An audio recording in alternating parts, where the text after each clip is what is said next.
Ezra, chapter 9. Ezra's prayer about intermarriage.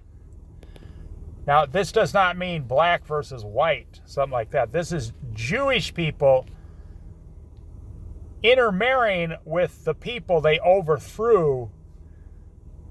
They wanted to marry some of their wives. And pretty soon, if you mix the Jews with like everybody else, pretty soon you don't have a Jewish nation anymore.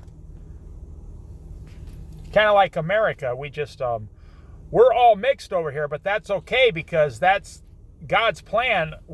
America wasn't God's people. The Jews are God's people. And he wanted it to remain Jewish, in my opinion.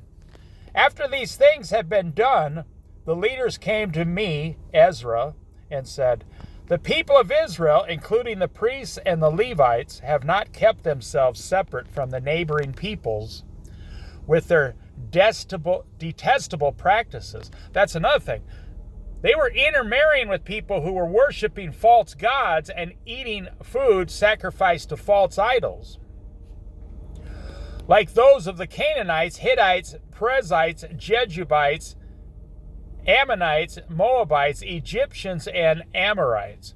You see, if all these people intermarry, there'd be no more Jewish nation. All the Jews would have disappeared on the earth. They have taken some of their daughters as wives for themselves. Yeah, always the young women, Hey, look at those beautiful young women. I'm sure the Lord won't care if I take some of these women home as new wives and show them to my wife, my Jewish wife, and my Jewish children. See, this is making the Lord very angry. They have taken some of their daughters as wives for themselves and their sons and have mingled the holy race with the peoples around them.